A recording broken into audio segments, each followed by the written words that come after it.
Oh, hi there. Hello. Um, yeah, this is a little bit different, but hi, it's me, Rick, the Weasel. as you know. So, um, interesting type of stream we're having tonight. Something a little bit more non-interactive, probably. So, if you come here to listen to the sound of my voice, that's what you're gonna get. So yeah, let's see here. Chip says hello again to the Wheeze. Hi, hello. Yes, it's me. It's the Weasel. Scrappy says hi, sweetheart, the big smooch, and a heart.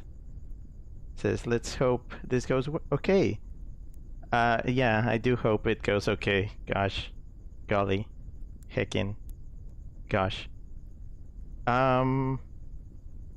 Frigid Silver, hello. Frigid Silver says, not Twitch telling me to be wary of you. Yeah, actually, that's something I had to do this time. I never do this, but I had to do it this time. I had to set up warnings. I had to set up content warnings for this stream because of themes that I'll be covering tonight. Also, Twitch. Oh yeah, okay. Chip got a stream streak of 10 streams. That's cool. Chip says that's 10 for 10. Yeah, it is. Yeah. Scrappy says, he sees me. He's so cutely deranged in that style, and his upper body is so buff. Am I buff? Do I look buff?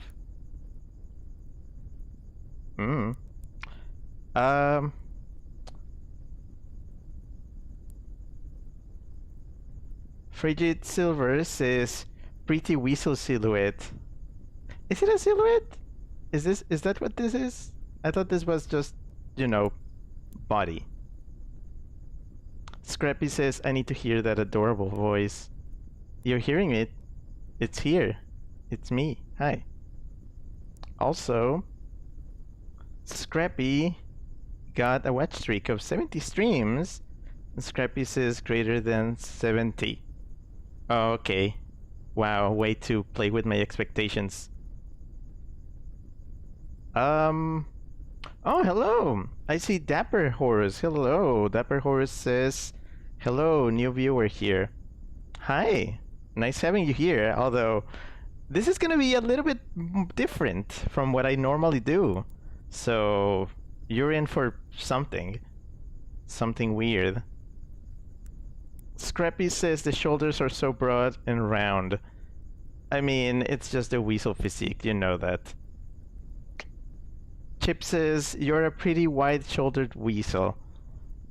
Yeah, you know. I still fit through places. I fit just fine. So, what are we gonna be doing tonight? This is actually something I had been planning for a while.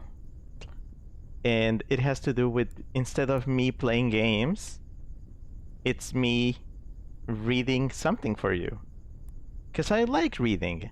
I like doing voices. I like reading stuff in voices. I like stories in general. This is a new type of stream thing that will be requiring a different accommodation, let's say. So here's the rules. These are the rules. The stuff I'm gonna be reading is gonna be very carefully curated. Today we're gonna be testing this streaming setup by reading a few stories of mine. I will be reading them obviously here, and you get to just listen along. Also, do you hear the fireplace in the background? Yeah, I like that. Also, Dapper Horse says, ooh, I do like reading as well. Reading is fun. I don't get to do it much anymore, but it's still fun to do. So, here's the thing. I'm gonna set some expectations for this type of streaming. One, I am not allowed to read copyrighted books. Nothing that has been released after, what is it, like 100? No. What am I saying? 1929, I think? So basically, if I were to read a whole book, it would have to be something in the public domain or just out there. Number two, fiction stories, short fiction, fan fiction, I can only read if I have permission from the person who wrote it. So I can't just grab random fan fiction and just read it on stream. That would not be very polite. Meaning that if I'm going to be reading stories from other people, it's going to have to be stories that people submit for me to read here. So if you have a piece of fiction that you've written yourself, I could read it on stream, provided you allow me to do that. And what else? What else?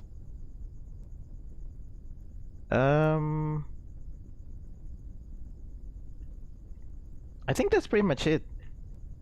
It's just I can't read anything copyrighted and nothing I don't have permission to read, which you would think would shorten my options to quite a few things, but I'm sure we can find stuff that fits within the parameters. Scrappy says, read the sheet music to Bolero because it came out in 1928. Kidding, if it wasn't obvious, XD. Yeah, I don't think I can even read that myself. But yeah, so to start this, I offer myself as tribute. I will be reading stories that I have written myself. I actually tried doing this quite some time ago. Not sure if you remember. I believe it may have been one of my first VR chat streams where I actually read some stories while I was on VR chat.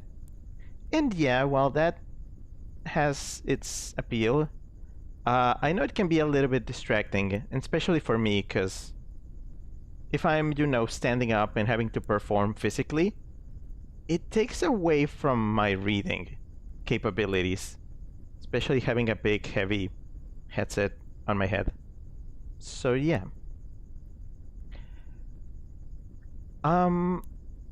Let's see.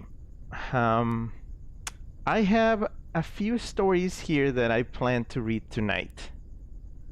I'm gonna be taking them all from my series of stories. If you are not aware, I have a, let's call it a brand for the stories that I read and, well, no, the stories I write and publish, which is Rick's Midnight Tales. I called it that because I actually, how can I say this? The way I like to write is by getting on my phone late at night while I'm in bed and just typing away, just writing a story, whatever comes to mind. And I'm very improvisational in the way I write stories. I like to just start writing and just keep going. My style of writing is very yes and. And I'm sure that if you read some of my stories, or if you know the ones I'm going to be reading tonight, if you really read into them, you'll notice that, yeah, okay, you can see that the story just kind of keeps flowing. I'm not really one to go back and just read and just like redo my stories. I like to basically just write. I write a thing and I keep going. I don't go back on like, wait, let me fix this so it fits better with what I'm writing later. I don't like doing that. My style is very much just, let's see where this goes. Let's see where this takes us. So, oh yeah. Sometime ago, sometime when, let's say, let me check actually, I think I can check. 2023, there we go. In 2023, I got some art commissioned to function as essentially the cover of my stories. I'm gonna be putting that on stream right now. It's huge, I know. Hold on. There we go. Okay, so this little poster here, yeah, as you can tell, like Rick's Midnight Tales. This is the cover to my stories, essentially. It contains a bunch of references to stories I've written, and I like it a lot. This was made by Bill Beagle. I actually got this printed, and it's displayed as a poster on the door to my room. I'm just that what's the word? I have a big ego, you know? Scrappy says Weasel's head shape is so vertical. Fujitsu says so pretty. And Scrappy says, I love the references to stories, heart. Yeah, me too. So, yeah, let me get that out of the way. And let's get to the stories. So, again, the bigger brand of these stories is Rick's Midnight Tales. And inside of that brand, I got a sub-brand of stories falling under the banner of Tales from the Con Floor. Oh, hi, Stripeback. Hello, Stripeback. Hi. Stripeback just subbed for 53 months. And Stripeback says, is that a new PNG tuber? Yeah, you could call it new, I guess. I had this for a bit. But I think this is the first time I actually use it publicly. It's specifically for reading stories. See? I got a book here and everything. Scrappy says correct. Yeah, so as I was saying, I got here stories that fall under the banner of Tales from the Con Floor, which are stories that I've written with the theme of furry conventions. This is a theme that I believe not many people have covered before, which is stories of stuff that would happen at a furry con. But what I like doing is writing weird, creepy shit. Or just weird shit in general that happens at furry conventions. Imagine the Twilight Zone, but furrycon themed. That's basically it. You get the gist of it. Oh, Chip says, I did some work on this PNG tuber. Yeah, he did. It needed a bit of tweaking, but now it's all good. Scrappy says, Chip, you did? Oh, dot 0 face surprise. Yeah. Yeah, just a little bit of like tweaking and stuff. You know, Chip, he likes the credit, so there's the credit. Actually, if you want to know, the person who drew these faces, which by the way, these are the first two. I'll be getting some more later. These are the same. These were all drawn by Louis, the guy who also did all the emotes that you've been using on here on the on the Twitch channel and on the Discord server. Fujitsu says Chip did a wonderful job. I mean, you wouldn't even notice what was wrong with it. Basically, just a few pixels out of the way. But it's all good now. Scrappy says, I so want to come that guy one day. You should. He's very affordable and he's very friendly. And as you can see, he does a bang up job. Alright, so let's get to this, because otherwise it's just Rick talks about stuff instead of Rick reads stuff. So let's see. I'm gonna get my stories right here. Rick's Midnight Tales. And then Tales from the Con Floor. Today we'll be reading from 2 of my story compilations. The first one is Tales from the Con Floor Volume 1. Retroactively called that after I wrote Volume 2, which was then followed by Volume 3, obviously. Basic math, people, basic math. Volume 1 is an anthology of separate stories that do not share continuity or characters or anything. They're just on their own. They're just whatever. Volume 2 is an overarching story, which is not something that I had done much in the past, but it's still quite fun. We're gonna try to read through both of them tonight. I have a big bottle of water here with me, so you know, I'm gonna need it. Okay, Tales from the Con Floor Volume 1 is comprised by 6 stories. I will be reading them from start to finish without interruptions. And then after I'm done, I'll read the chat and see if anybody had anything to say about it. You're free to comment. I suppose you're free to critique, but I'm not really like looking for that. Like, you would destroy my poor ego. This is kind of like the one of the few things I'm proud of having made.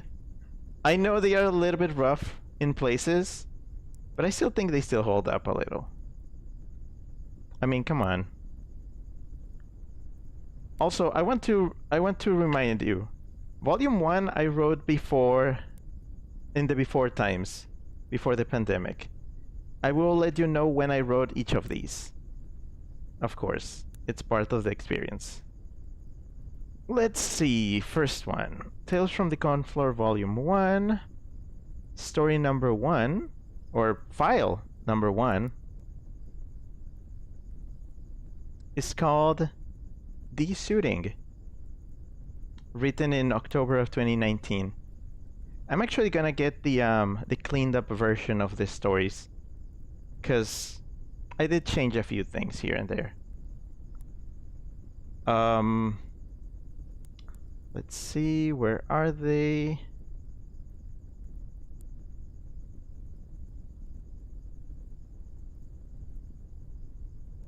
Here. All right.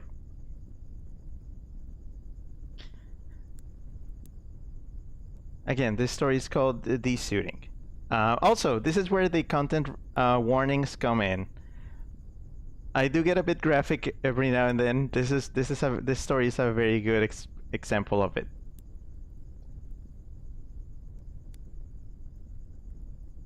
It had been a long day at the con.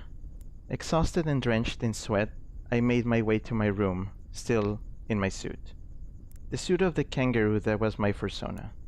It smelled awful inside, but it was something I was used to. As soon as the door closed behind me, I pried the head off me. Droplets of red dripped on the carpet, staining it, as I let go of the head, letting it fall. It made a wet sound as it did, further red dripping from it. I turned to the mirror by the door. My face was smeared with the red substance. The intense smell of copper was familiar. Looking down at the toony kangaroo paws, I sighed as I tugged on them, with more strength than would be necessary. The gloves began ripping from the forearms, fleshy strings breaking one by one, uncovering my human hands underneath, drenched in the crimson liquid, on the floor. I reached behind me, to the top of my back. Not a zipper there, but stitching. No choice but to rip the stitching apart. Slowly I did, breaking the seal in two, as my bare back appeared under the fur and gore. I began pulling my arms free from it, sliding out of flesh tubes. The chest should have fallen off with the arms, but this suit was different. I had to pry it off my chest. Holding it, I pulled, wincing as I felt its tendrils unlatch from my skin, one by one.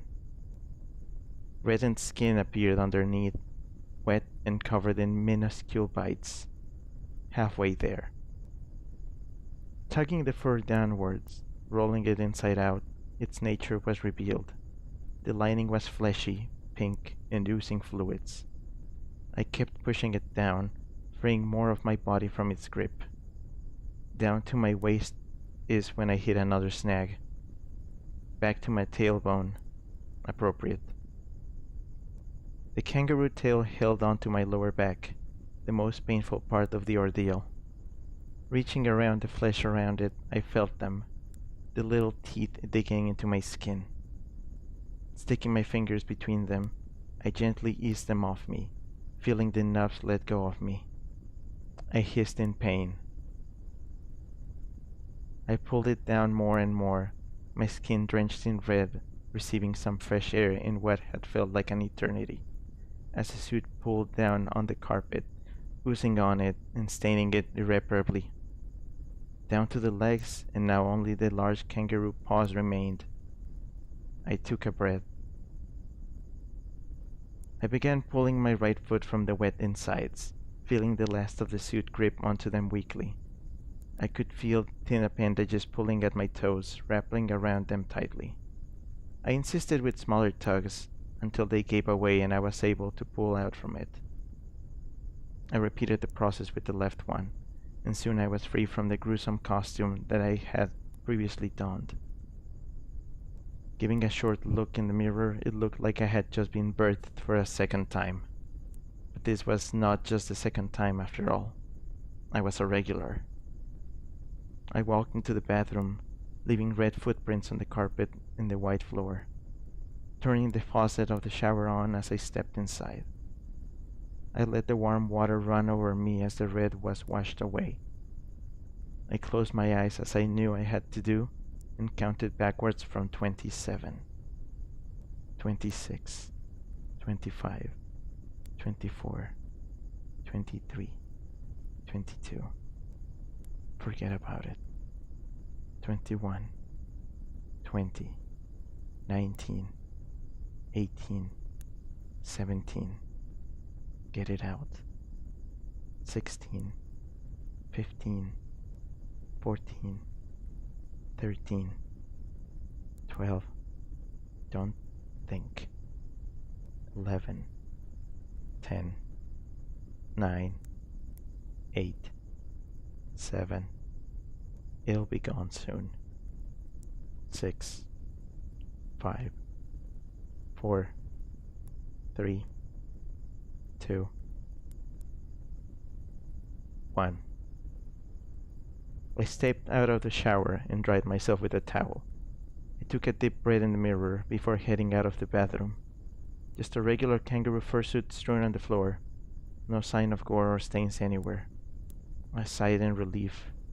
I looked for a change of clothes. I had put the kangaroo away back in its suitcase as I laid on the bed, checking my phone idly. The room door soon opened as my roommates walked in. "Hey, you desuited already? The dances were just getting started," he said. "Yeah, I mean, your suit is awesome," he added. I shook my head and shrugged. "I just got tired, that's all." He sat by the bed and grabbed the smiling head of the kangaroo. "You gotta let me try it on sometime." I rolled my eyes, taking it and putting it back. "I don't think you could handle it, honestly." They laughed. Yep, that was the first story I wrote in this series, and if I'm not mistaken, I think this was a venting story. This was a way to convey just how uncomfortable the fursuiting experience could be at times. It's not pretty. I remember having inspiration from some sources, but I couldn't tell you right now what they were. Um, Let me check. Oh, Chip says, "Oh boy, the kangaroo suit." Yeah, that's the one. Also, Strybeck got a 5 stream streak, and Strybeck says, "Oh, I remember this. It's really gross." Yeah, I know.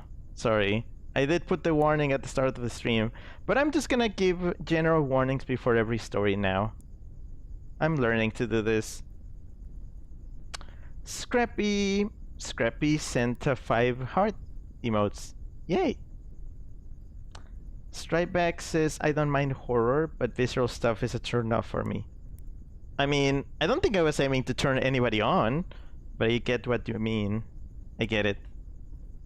It's not for everybody. It's not for a lot of people. Chips' dramatization of unsuiting after a long day at a con. Especially for the people who have full suits. Now, if you know, I don't really own a full fursuit. I've worn one once. The experience was not dissimilar from this, but it was not as bad as I had written it. I wrote this before I had ever tried a full suit on, and I've only tried one. So I actually don't know how the experience would be with different suits. Scrappy says, I wish I could have a better art style so I could make a piece for it. I mean, it's fine. I would love to see this illustrated, but I don't know who I would ask to do this. Chip says, similar feeling for when I first suited in full leather. Yeah, no, yeah, that's actually, that's very accurate. That's very accurate. Leather does do that. I think the closest I've had to feeling this has been when wearing Wolf. My Wolf O'Donnell fursuit. It's all leather, and it's very much like this. Right, let's see. Let's go to something less gross. Okay. This one does not have any content warnings. This is file number 2. It's titled, This is Where the Furry Con Had Been. Also known as Rick and the Gift of Prophecy. Let's see. This story was written back in... Let's see... Same, October 2019. What do you know? Let's see. This one is very, very short. Let's get to it. This is where the furry con had been.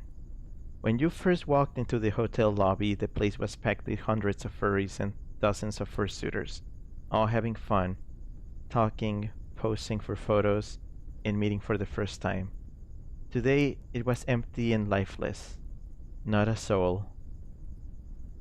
This is where the furry con had been.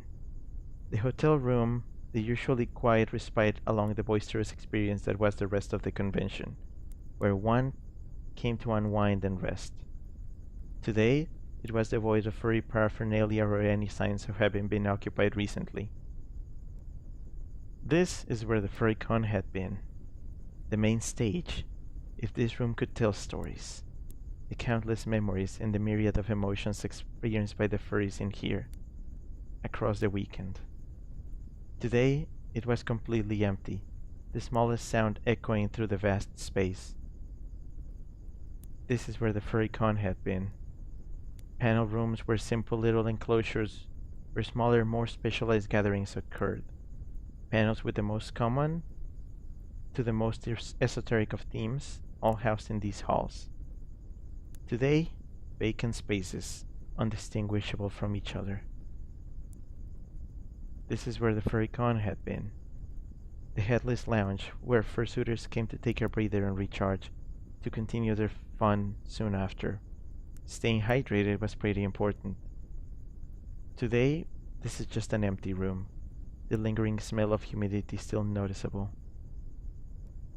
This is where the Furrycon had been. This is where the dealer's den and the artist alley were located, where the bulk of commerce at the event took place, where a coveted item awaiting somewhere. Today, not a single piece of furry art or a single colorful character in sight. This is where the Furrycon had been. I remember awaiting that weekend with excitement, the chance to see my friends and to make new ones. But now it was over. It had been over for a while. The last furry convention happened 27 years ago after all. That's it. This one is different from the others. Aside from being a lot shorter, it's not really a narrative. It's more like a description. It feels like this one would be accompanied with a slideshow of photos. You know, the old-timey, like, clicky slideshow. I wrote this back in October of 2019, not knowing that the next year all of this would be reality. Because, yep, that's what happened. I mean, things weren't that bad. It's not like that was the last convention, and it's not like Furrycons ended forever, but it was kind of weird that I described pretty much exactly how hotels looked for a while during 2020. Very fun. Very, very fun. Chip says, ye olden days of 2019. Boy, has that been a while, huh? Chip says, this one reminds me of that one hotel that's now abandoned, which used to hold Furrycons. Yeah, I know the one you're talking about. I believe it's the Red Lion in somewhere in Connecticut. That hotel hosted Furpocalypse, a con that I actually went to. It's kind of surreal to watch videos of people doing urbex, like exploring that hotel, when I used to, you know, walk through those hallways. Really weird. But yeah, basically just a bunch of descriptions. It was more of a writing exercise, if nothing else. But because it has the theme, I decided to just pile it in with the rest of these stories. Good shit. Chip says Furpocalypse, I think. Yep, it was Furpoc. I miss Furpoc. It's still going on in a different place. I just haven't gone, 'cause reasons.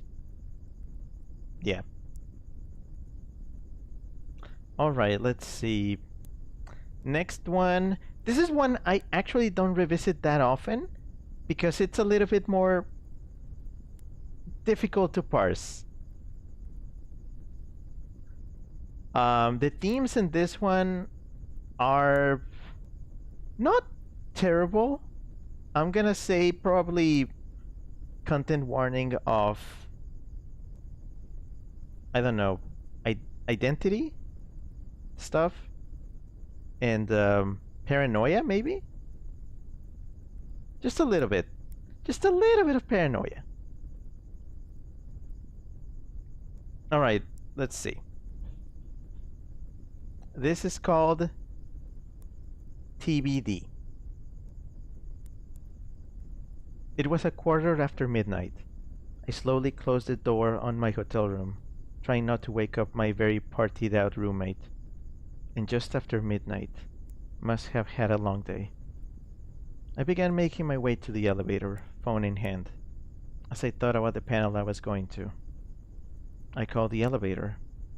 Panels after midnight were uncommon, but not weird. This one, however, was very mysterious, simply titled TBD. At first I thought it was an oddity of the system. Maybe they had forgotten to update it with a name or something. The door opened, and I went in. The weird thing about this was in the schedule app itself. If I tried to tap the panel to see more info about it, well, my phone crashed and restarted. I tried at least 3 times now. Same thing. I didn't care enough to ask the con about it, though. Probably just another bug. The elevator opened, and I was on 2F. Panel rooms were around here.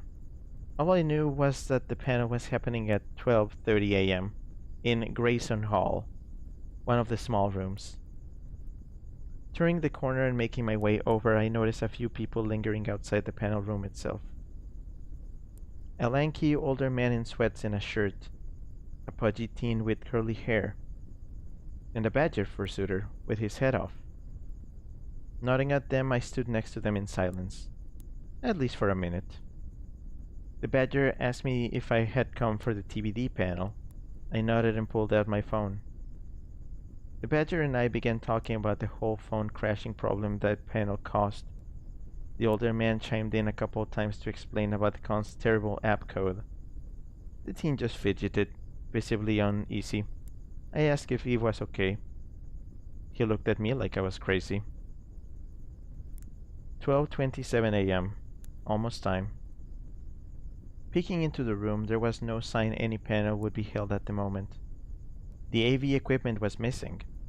Only a whiteboard with the words "important to sell your merch" and "fur samples" written on it. Likely a remnant of the previous panel. We went in. The badger said that maybe there wouldn't be a panel, and that they just forgot to take a placeholder out of the schedule. I argued that it could also be a secret panel with a prize behind it. The older man said he wanted to see what the deal was. The teen remained wary. 5 minutes passed, and we had decided to sit on opposing sides of the room, as if through inertia. As a way to break the awkwardness, I asked my fellow congoers about the con experience so far. I began by saying I had met a couple of friends and bought a t-shirt and a book. The badger grinned, saying he had spent the entire day suited up, hanging out with other suitors, taking photos. His fursuit was very well made, and I could see that. He said he invited some friends to the panel, but that all of them had declined, heading to the dances instead. The older man bluntly said he had nothing else to do, and that he couldn't sleep. He saw that the panel was present on the app, but not on the printed schedule, so it was likely a recent addition. He complained about newer furry cons being nothing like they were 20 years ago. The teen was sitting the furthest of us all. I was frankly starting to get nervous around him as well. He looked like he would succumb to a panic attack any moment from now.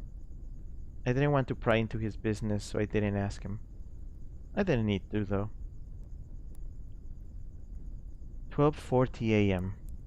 Nobody else showed up, especially not whoever the speaker was. I looked back to the entrance, where the door was closed. Who had closed it? That was usually reserved for when a panel had already started. I got up and headed towards it. I grabbed the handle and turned it. Except, I couldn't. It was closed. Or rather, locked. I mentioned this fact out loud, and the older man walked over to verify. Angered, he jiggled the door trying to open it, but it couldn't. It wouldn't. As we wrestled with the handle, the badger called to us, his voice shaky. We turned. He was pointing to the whiteboard. It was cleared. I remember nobody having touched it since we came in. It wasn't like the badger or the teen had moved from their places. It was impossible. I left the man who had started knocking on the door loudly. I approached the board. There wasn't a marker or anything to write with. I wasn't exactly sure why I did what I did next, but I felt compelled to. I began drawing on it with my finger. Nothing appeared, but I distinctly traced a few words on it, my finger moving confidently from left to right. I gasped. Unhappy being human was what my finger had traced. I hadn't done it, though. It was an automatic action. The badger asked what I was doing. I stepped away from the board. Over at the door, the old man stopped knocking. Instead, he was now clutching his chest. I ran over to him. I panicked. I didn't know what was happening as I tried to help the man onto a nearby chair. He was breathing heavily, and the cause of his pain was unknown to me. Stress? Phobia? Whatever it was, I didn't know how to help. I turned to the badger, hoping he'd know what to do. The badger was standing in front of the whiteboard, his back towards me. His arm was moving, and a scratching noise could be heard. Leaving the old man there, I approached the badger. Using his fursuit claws, he had scratched some words onto the surface. Unhappy being human. Feeling dizzy, I stumbled back onto a chair. My head was throbbing, the cause still unknown to me. My vision was getting blurry and I felt faint. The badger collapsed on the floor as my vision went darker and darker. I did hear footsteps. Someone walking behind me. And nothing. The sound of my alarm woke me up. I was in my hotel room. It was morning outside. My roommates were nowhere to be seen, but other than that, everything seemed normal. Deciding that the experience had simply been a terribly vivid nightmare, I grabbed my phone and opened the Con app. Going through the events for today, I felt curious about the TVD panel I had dreamed about the day before. Selecting the tab for the previous day, my eyes widened and my blood froze when I saw it in the grid. Unhappy being human? Grayson Hall. 12:30 a.m. No ending time.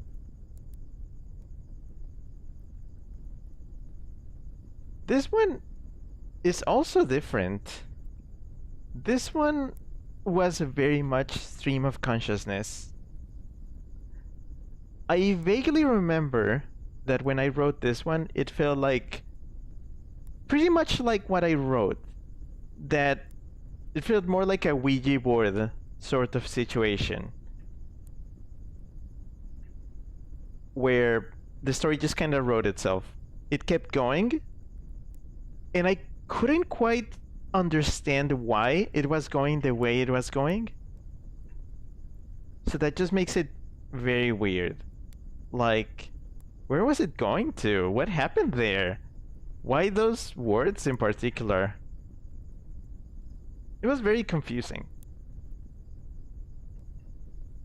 Let's see. Chip says, darn old-timers. Yeah, I don't know.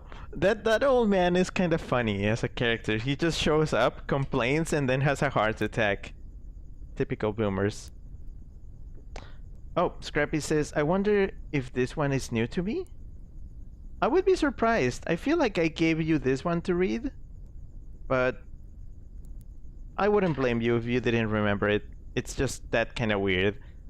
Hell, I didn't even remember writing it. The way I was reading it right now, it felt very new to me.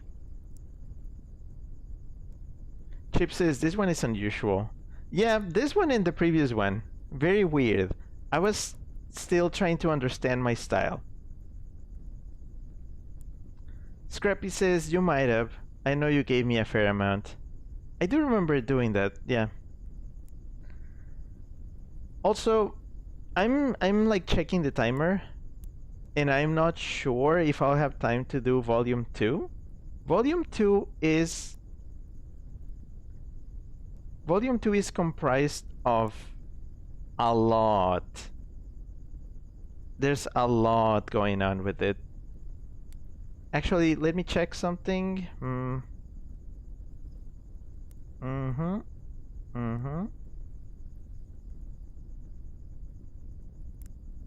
Let's see. Aha. Okay. I compiled volume 2, Tales from the Confloor volume 2, into a PDF. And guess what? It's 71 pages long. I think that's probably gonna take me longer than the time I have tonight. So let's leave volume 2 for a different day. And let's just continue with volume 1. Because boy oh boy, 71 pages? That's gonna need some time. And today, I didn't quite do the stream as early as I had wanted because of reasons.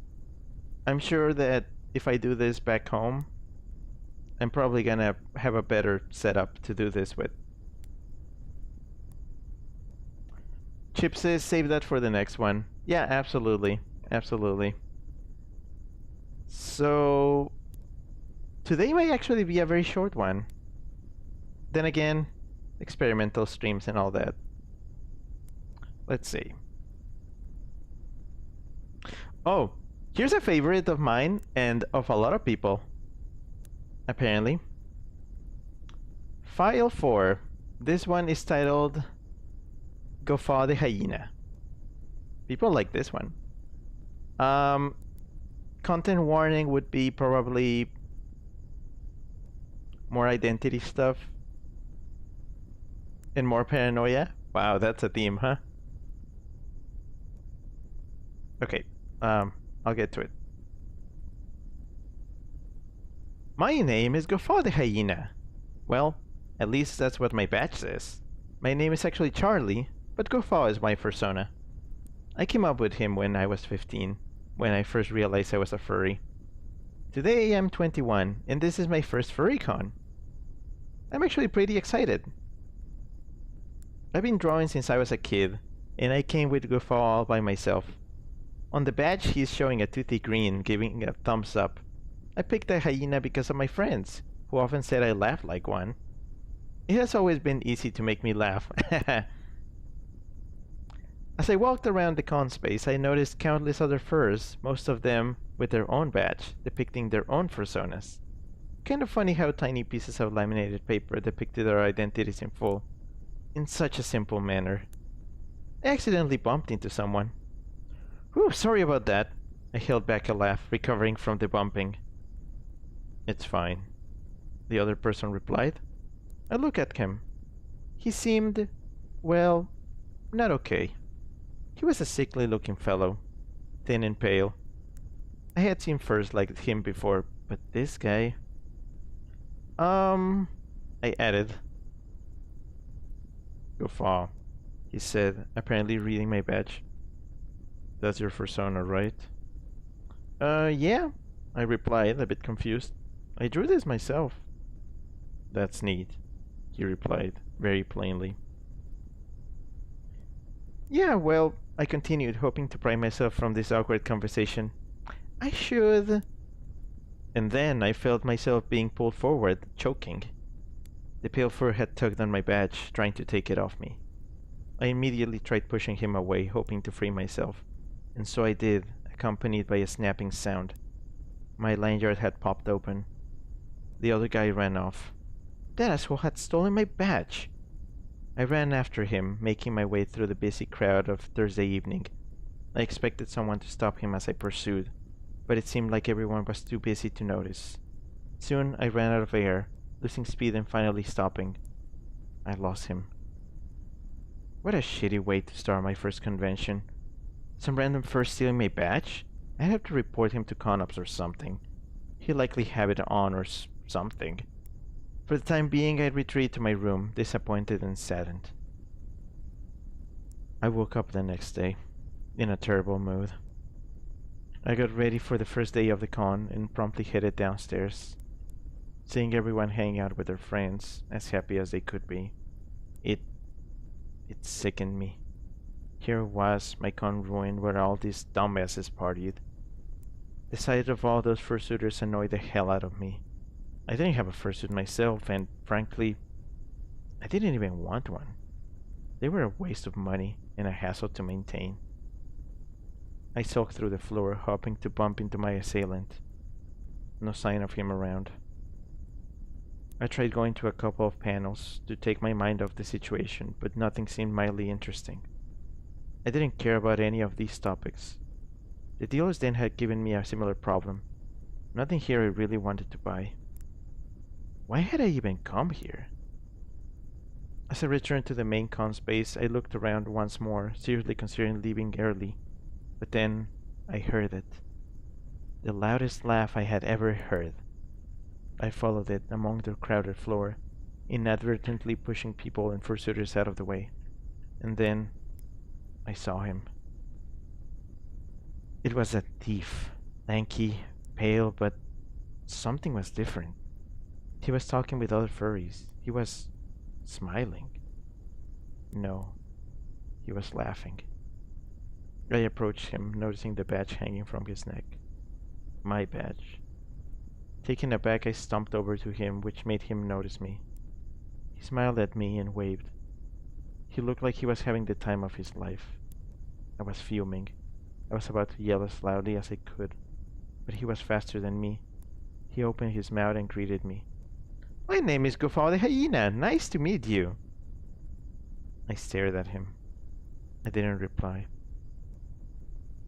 That evening I packed my bags, heading over to the hotel entrance. The con had just started, but for me, it was over. I didn't even know why I was here. What had prompted me to come? To be fair, this furry thing had gotten old already. He is Gofal the Hyena. I'm just Charlie. This one, I think, is where I finally hit my stride. Where I was like, okay, I think I got it. I must give credit where credit is due, though. This one, actually, I got as an idea because of Norami. You know Norami, right? He mentioned something about, like, what if your Sona is your badge? And that's when I said, huh, what if? So yeah, the theme of this story is pretty straightforward, basically. Your persona is your badge. You lose your badge, you lose your persona. So it's this kind of surreal thing of, what if everything that you built, like your persona, your identity, everything is just contained in that badge, and as soon as somebody takes that away from you, like, they take it and you're just drained of it. You basically become a normie. Yeah. Oh boy, there's comments. Let's see. Stryback says, oh no, not this one. I hate this one. It makes me sad. Yeah, I know. Scrappy says, same. This broke me when I first read it. Yep, I see that. Chip says, this one is just really sad.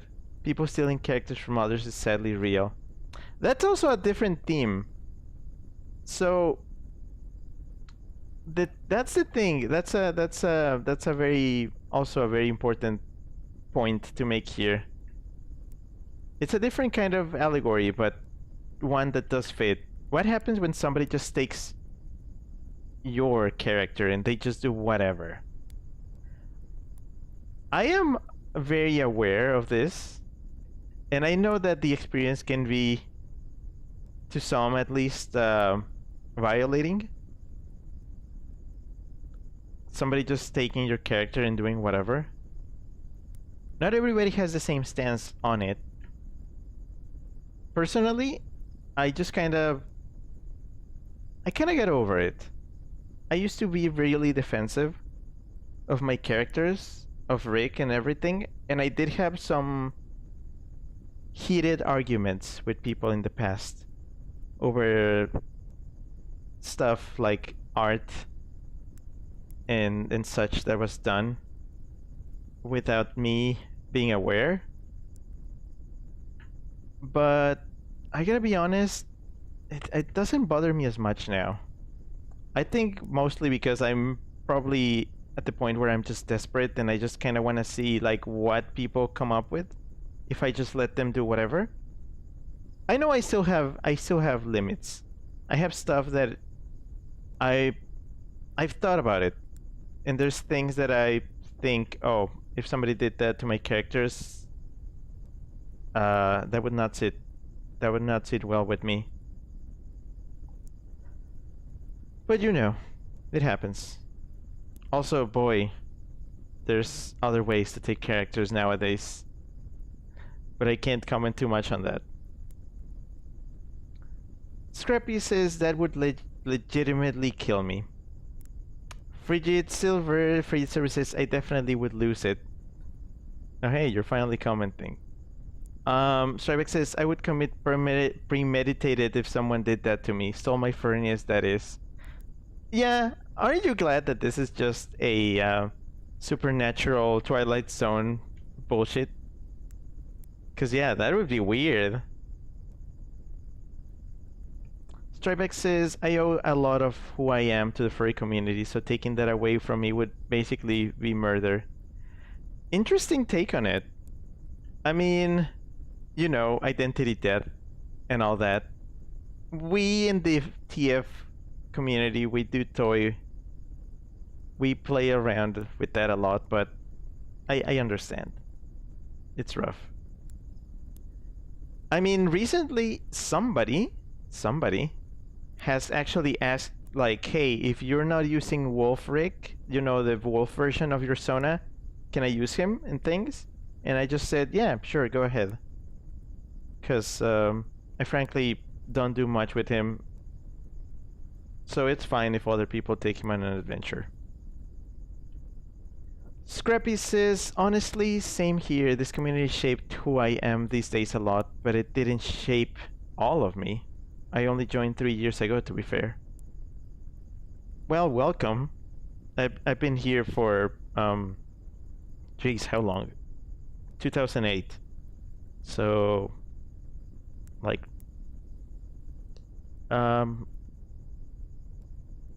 17 years? Wow, that's a while. 17 years. Oh boy, I'm reading the next one. The next story is very weird. At least, you know, when it comes to what I would write. This one definitely, I wanted to flex my muscle on, you know, the stuff I would write, the stuff that is relatable to me, and the stuff that I just see around. This one has a message. This one, I believe I wrote based on what I saw online. Content warning for this one is stalking, general creepiness, more paranoia, unseen violence. So nothing gory, don't worry about it. Alright. Oh, I'm gonna need a special voice for this. Let's see. Oh, also, hold on.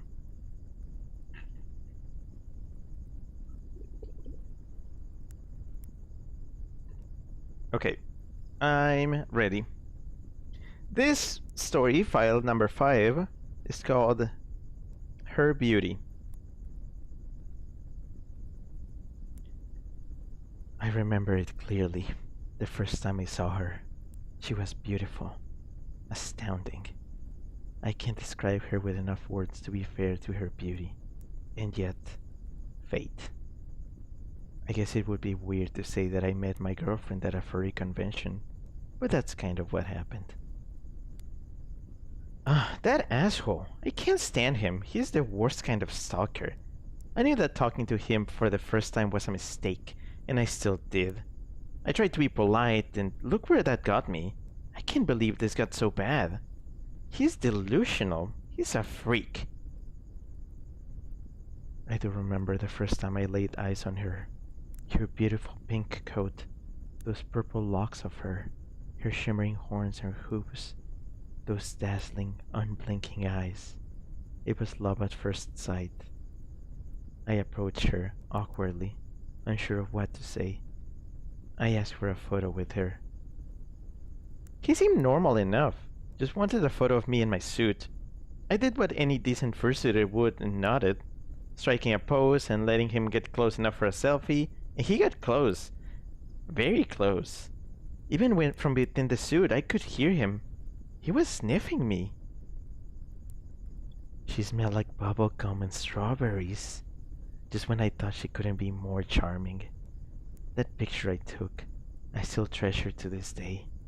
I plan to get it framed and put it on my special wall. She's an angel and deserves the best, and I'll be the one to give it to her. I thought that was it, but that was just the start. Throughout the con, I kept seeing him, and not just in the way you get used to the same people at the con. He was actually stalking me. I couldn't spend a single hour without crossing into him. It was starting to freak me out. I just had to keep looking at her. She was wonderful. Such a gorgeous specimen of a deer. At least, that's what I believe she is. But oh, who am I to say what she wants to be? I mustn't assume. Instead, I should try to learn more about her. And that, I did. Everywhere. I walked around, there he was. I chatted with her friends, he was eavesdropping. I went to eat something, well, I saw him less around there. The point is, he was actively following me, and I had no idea how to report that to con ops. At least in my room, I was at peace. I learned where she was staying. It was the hotel just around the corner, room 127. I heard her talking with one of her friends who was not even remotely close to her in terms of glamour. In any case, I had to make my move, to ask her out. Maybe I'd get my chance. Of course, once again, I was wrong. Because it was there where the worst thing happened. I was about to go to D-Suit and take a break when I saw him, right outside of my door. He was just standing there, fidgeting. He giggled when he saw me. I played it cool, but... There she was, my princess, my beautiful Servine diva. I smiled and asked her how her day had been. She replied it had been a tiring day. I understood, and was about to let her retire to her quarters and rest. And then she... No, I can't bear to mention it. It was all just a bit awkward until I, well, took my head off. I was tired and thought it didn't matter if I did it by the safety of a hotel corridor, but I was wrong. So wrong. The moment I did that, the creep's face went pale, as if he had seen a ghost. He stopped smiling. Why did she do that? I never asked to see such a thing. And yet, I was subjected to it as if it was the most casual thing. I tried to look away, to forget what I had seen, and still, I couldn't forget. Still, I don't blame her. It's not her fault. It was its fault. I just excused myself and went inside, making sure to lock the door. I stood by it and looked through the peephole to make sure he left. And sure enough, he did. I couldn't see his face. He didn't look to my door the entire time. At least, I was glad that was over. It was a simple mistake, one that could be corrected easily. I had to take care of it, to make sure her perfect beauty would be preserved. I just needed a few supplies. I would have to get rid of it. I couldn't let that rose-colored hide remain captive. I tried shaking it off. It was just one day of the con ruined. I couldn't let that outshake me. I took off my suit and let it hang to dry. Maybe now I could head out to eat with a few friends. Maybe he wouldn't recognize me without my suit. I headed downstairs to the hotel bar. Just some of this on its face when it was alone, and to set it aside. Take the key and rescue her. I had to save her and get rid of it. Tools in hand, I went down, and there it was. I saw it with others. I waited nearby, and it paid off. To the bathroom it went. I followed. It was difficult and exhausting and a bit messy, but that's how it happened. Details aren't too important. That's just how I met my girlfriend at the furry convention. My pink, beautiful Servine queen. Together at last. Jeez. Oof. Big oofies. Yeah, that one, I'm sure the message is very clear. This is stuff that actually happens. So, yeah. Oh boy. Hold on. Chip says, Rick writing something hetero. Kind of. I mean, I could have written this with guys, but I felt like I had to fill a quota. You know. So, yeah. The theme of this one is basically some people look at fursuits and obsess with them without caring about the person inside. Or even worse. Strybeck says someone was yandere for a fursuit IRL. I mean, it has happened. Not like this extremely, but people have had horror stories involving stalkers at cons. It's a dicey topic, I will say. But yes, it has happened. Scrappy says hetero folk are so often rhymes with tuners. I mean, that's not the point. The point it wasn't that it was straight. The point is that, you know, people can be really creepy. And, you know, cross lines. And stuff gets weird. Scrappy says, don't know if I can even say it. Strybeck says, a parasocial? Yeah. Again, some people feel entitled to the attention of suitors. I'm not sure if you've seen it, but there's a reason why there's a lot of signs at cons recently, and they all outline a point very clearly. Costumes are not consent. They had to put those messages up for a reason. I'm sure you get that. Chip says this stuff happens with us homosexuals. Yep. This is not something that is delimited by, you know, by who's attracted to what, but just people being people. Scrappy says fair enough. Yeah, it's more stalking / parasocial stuff then. Yeah, I mean, a lot of people see suits online, photos of suits that they like, and they just kind of get this thing in their head that when they meet them in person, that all their dreams will come true and they'll become friends and all that, but it doesn't always happen like that. Yeah. So this was basically just one of those cases taken to the extreme. But I really wanted to get in the mindset of what would somebody being like that think? How would they rationalize that sort of stuff in their heads? It was difficult to write, I gotta say.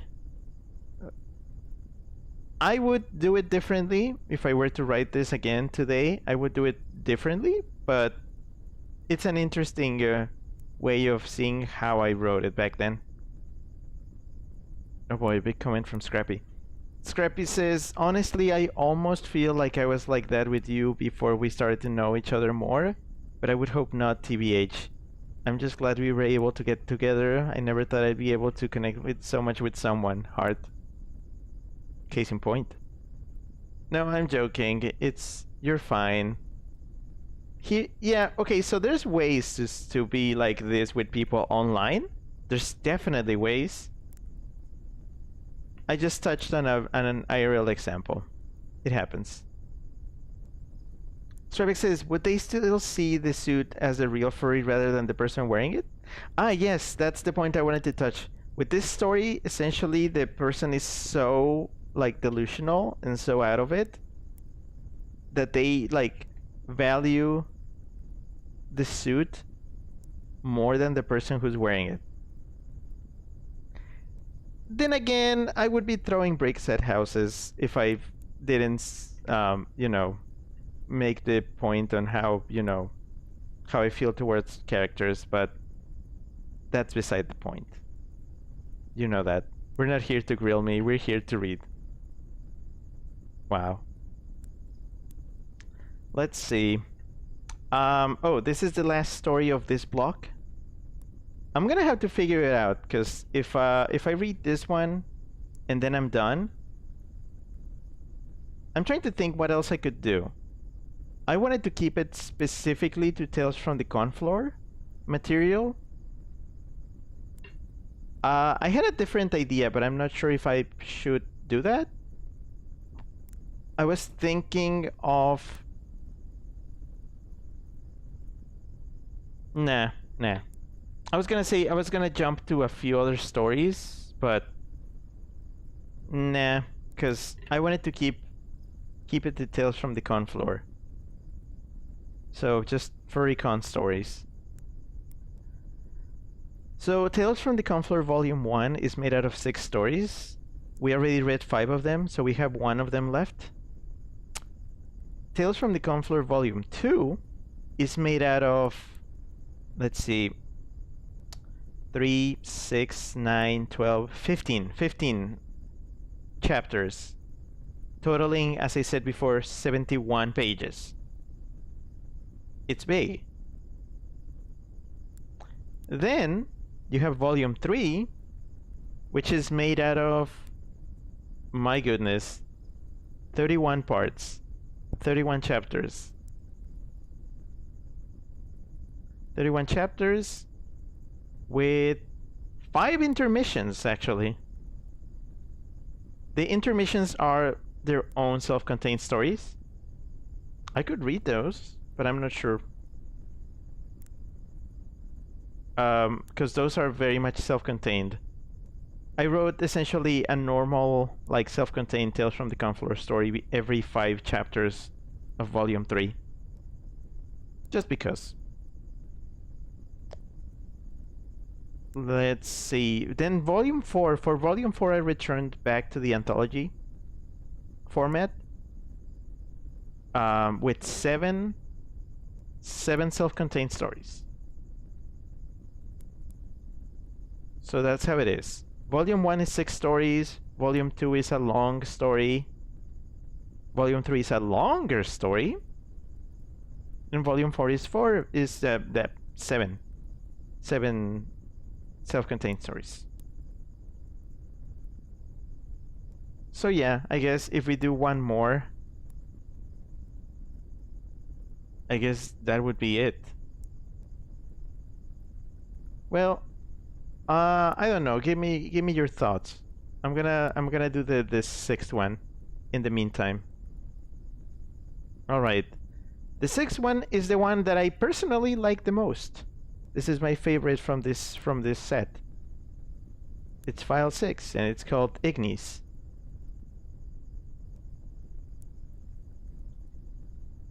I don't want to go, I yelled at them, sitting on the hotel room bed, going through the cable TV channels.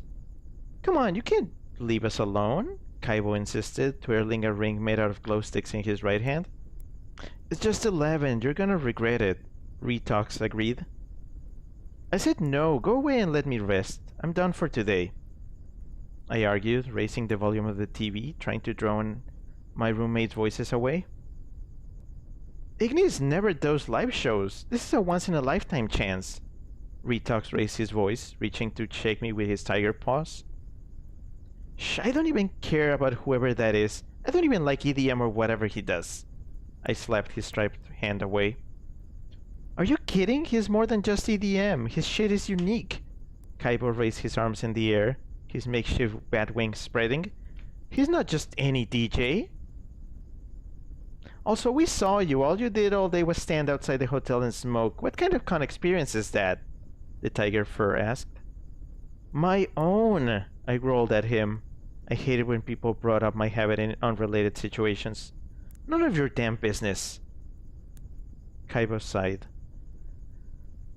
I pulled out my phone and began going through my contacts. I'm gonna find another room, I swear. Kaiba rolled his eyes and backed to the door. Alright, fine, you win. But never say we didn't tell you. He opened it and left the room. Come on, kitty. Coming, Retox went. My roommates are the very definition of peer pressure pals. I thought they would be more amicable when they accepted me to the room. I bet it had to do with the fact I'm an artist and they wanted their tiger and bat personas drawn for free or some shit. Screw them. Silence at last. A few minutes passed, and after getting bored of watching TV, I checked my feed. Specifically the hashtag for the con.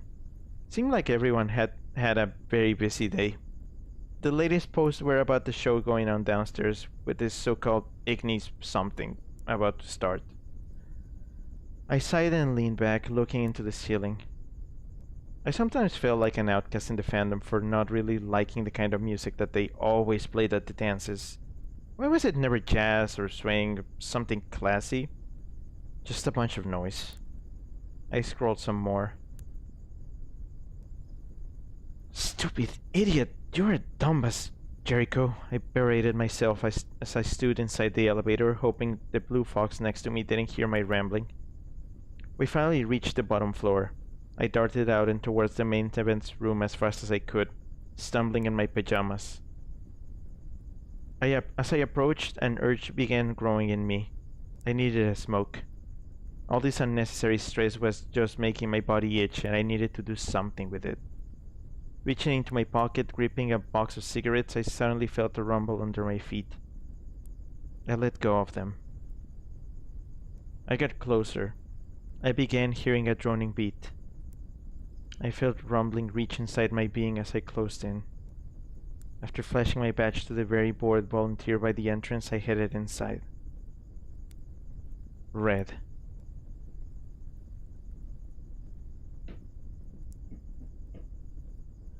The large room was bathed in completely red lighting.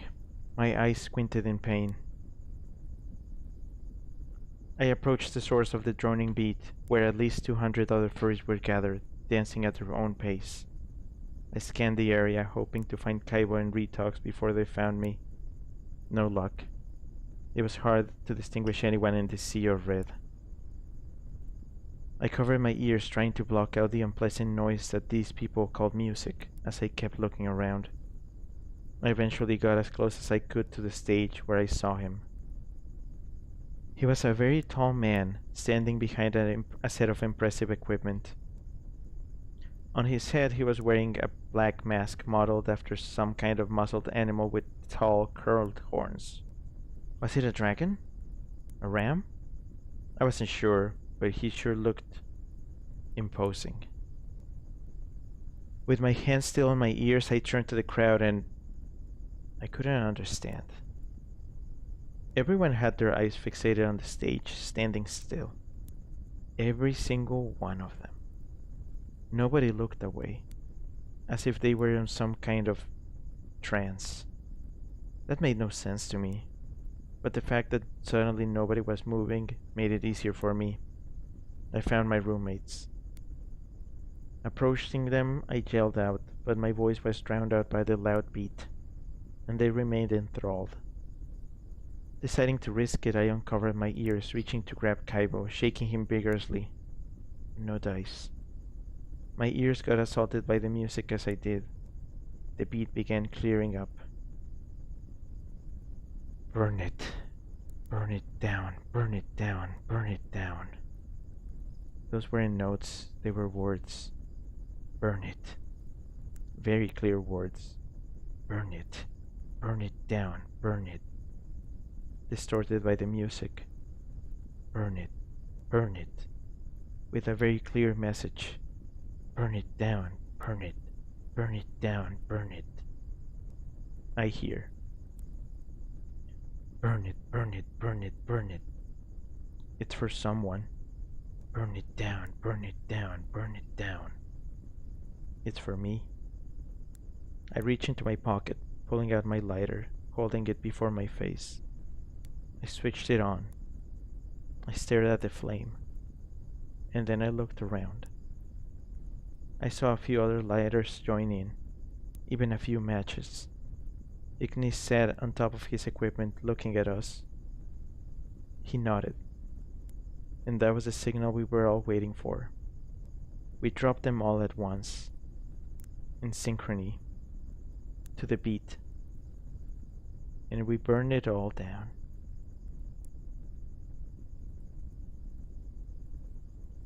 I like this one. This one's fun. And actually, I think this one is also liked by a bunch of people. Oh boy.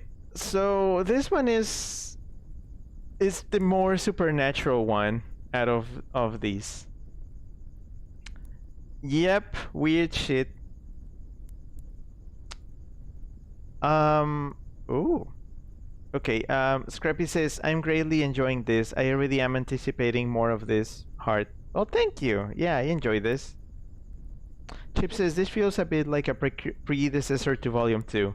Yeah, this is when I was starting to, like, kind of get the whole, like, people and their roommates and then just weird stuff happening to them.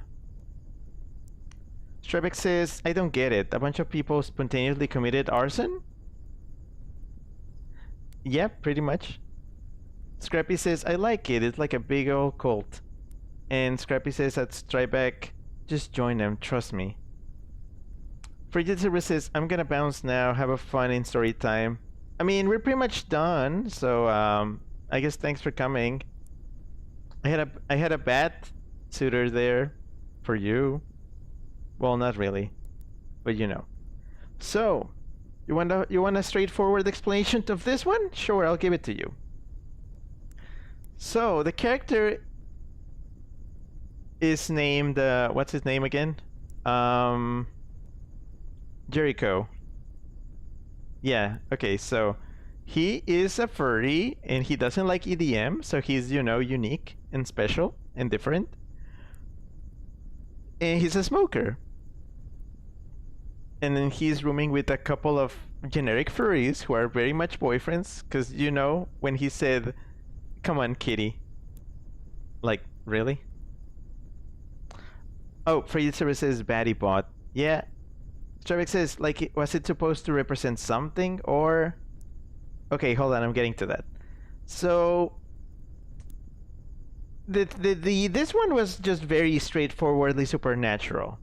You have this guy, Ignis, who just shows up, you know, does the music in a mysterious mask, and everybody that listens to it is just transfixed by it. Basically, your state, just like regular ass, you know, mind control or whatever, something like that. And then the beat, you know, the burn it down. That one is kind of harder to understand if you're not reading it or if you're not measuring it. But here's the thing. If you count the times I said burn it down, I'm giving away the sausage here, but it's Morse code. Burn it is dot, burn it down is dash. So you had burn it, what? Burn it down. Okay, so I'm just gonna spell it to you. The times at the end that he was saying it. So it was dot dash dash dash dash dot dash dot dash dot dash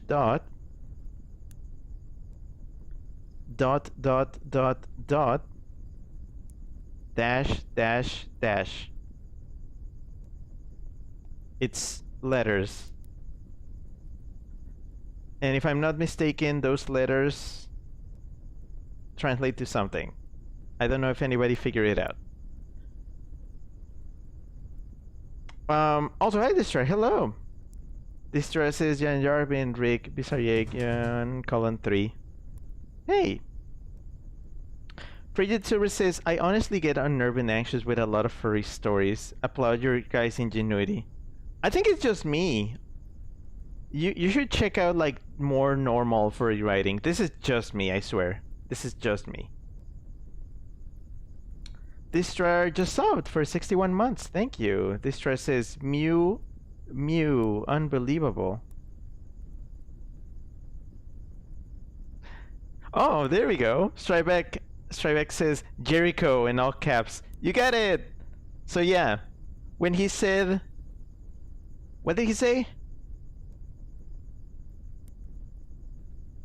The message, it's for someone, it's for me. He unconsciously, in the beat, identified his name. It's not like he knows Morse. He just felt it. It was in the beat. And so, yeah, basically, it was like, hey, the Ignis, which, I mean, if I just say it straightforward, he's basically a demon. He's just a demon. He's like, I've been waiting for you, basically. Just, I've been waiting for you, and now you're here, and now we can burn it down. So yeah, they just burn everything down. It's just a demon that just goes around burning furrycons. Huh. Yep. This one has had some fan material. Wook, you know Wook? Wook actually, I believe he wrote a story? No, not a story, dumb. He made a song. He wrote a song. Kinda based on this story. A little bit. Titled Quémalo, which is just burn it, but in Spanish. He gave that to me as my birthday present a while back. Hey, a while back. Free services, I can't handle freaky stories. It's not that freaky, but I'm gonna take that as a compliment. If you find my stuff, which is just unbelievably tame, to be freaky, thank you. Strybeck says, gonna make you do sins. Yeah, basically, just that. It's very straightforward again. Guy doesn't want to go to the dances, his friends just go. They can't peer pressure him, so they just go. And then he just feels pressure to go, so he goes. And then he shows up. And Ignis is doing his freaky shit. He goes in. And then he hears the beat and falls in line with everybody else. You know, the message here is, oh, falling for peer pressure. Ooh. And then helping everybody else burn it down, which is, I guess, maybe it's an allegory for, I don't know, bad shit. I don't know. I'm just a writer. Let me be. So yeah, that was Tales from the Confloor Volume 1. This was my first foray into writing stories. Freaky stories about furry conventions. This was an anthology. I've written many more. But they are a little bit long. Again, I have different chapters, different compilations. I believe I should probably read them in order. So, if I do this again, I'm probably gonna do Volume 2. I'm gonna try to start on time and do Volume 2 because that would easily take me 3 hours. If I go as fast as I can instead of, this one started with me explaining and all that. I probably won't do that next time I do this.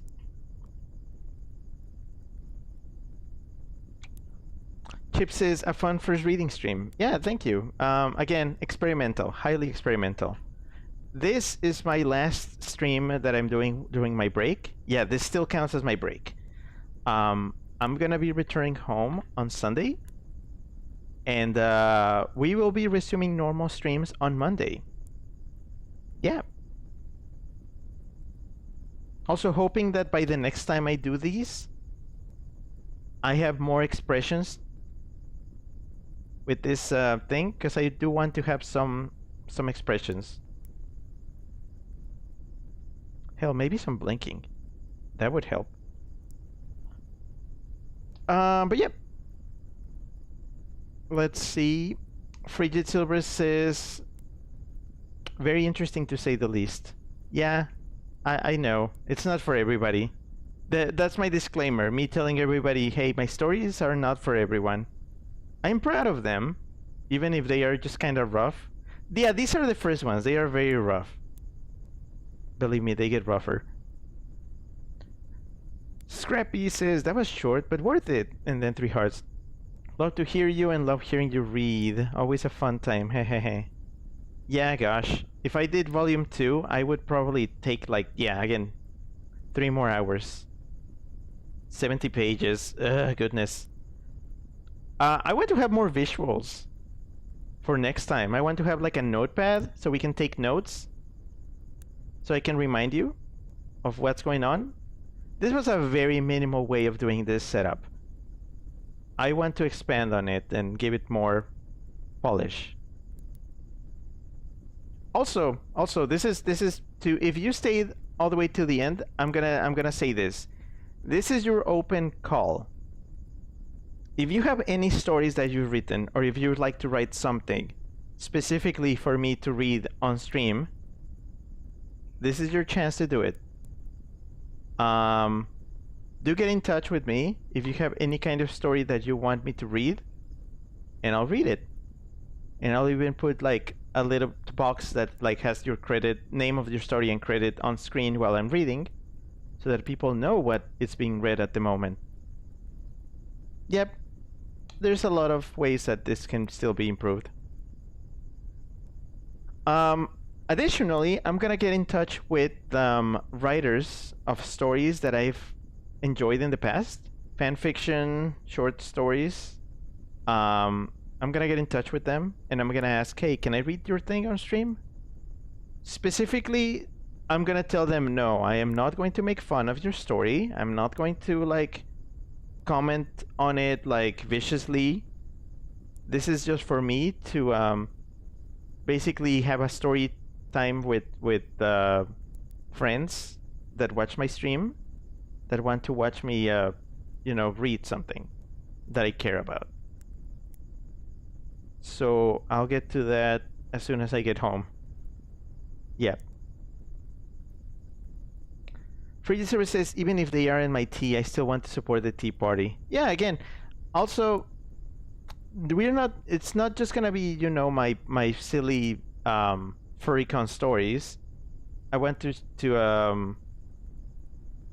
do other stories. I want to hell even do my own self-indulgent stories. Maybe even some role plays that I've done with people. We'll see who's open for me to you know, to share. Cause I've written some really good stories with others that I would like to share. All right, well, I think that's about it. That seems to be it.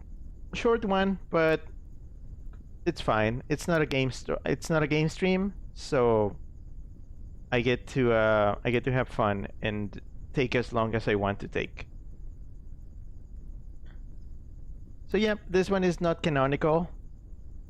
Just as we have Rick plays stuff and we have Rick talks about stuff, which happens in VR. This is Rick reads stuff, where I read stories. And yeah. Well, thanks for putting up with me. Again, this was a test. This was just me doing one more stream from my vacation spot. I will be back on Monday with regular gaming streams. I got a new game on Monday and I'm really excited to get to play it because I've been waiting for it for a while. It's gonna be nice, it's gonna be fun, it's gonna be cozy. Yeah, we're doing cozy gaming, folks. Because I'm so stressed and I need something chill. My goodness. Scrappy. Scrappy says, alright, have a good night, sweetheart. Love you tons and smooches for you. Mwah. In a heart. Thanks. Thank you. Well, thank you very much for coming to this. Whatever the hell this was. This was a mess, but it's fine. I'm okay. I'll be okay. But boy, am I gonna have to recover after this whole thing. Chip says, I'll see you again soon, Whis. Thanks for sharing your stories again. It was really fun revisiting them. Yeah, thanks. Scrappy says, no, poor stress, Whis. Pats for you. We'll be okay. I should find a way to get people to pet me.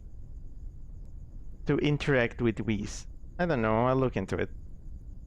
Frigid Service says, ooh, wonder what it is. Have a good night, wonderful night, every tune. Chip sent a cool Rick and a heart. And Scrappy says, no, why are you so hard on yourself? This stream feels just fine. Yeah, I know, but you know, it was short. It was just weird stories that now, like, going back on them are kind of awkward and uncomfy. But that's just me, you know? I'm awkward and uncomfy. If you can't like me at my shitty writing, you can't have me at my everything else. There, I've said it. Also, I hope you like that flickering of the flame on me, because I got that by accident, but I really like how it came out. Scrappy says, alright, that's understandable. I thought your creations didn't age, but huh. I mean, I'm not like, ooh, I hate the things I made in the past, but I'm like, wow, this was kind of weird, huh? Free Service says, get a haptic suit with shocks and boot kisser. I would. Or I can just slap myself. Scrappy says, I love you at your anything, Rick. Well, thank you. Thanks. But yeah, thank you very much for coming to this. I'll be back on Monday with Blank. Very excited. And that's probably gonna be a long stream, we'll see.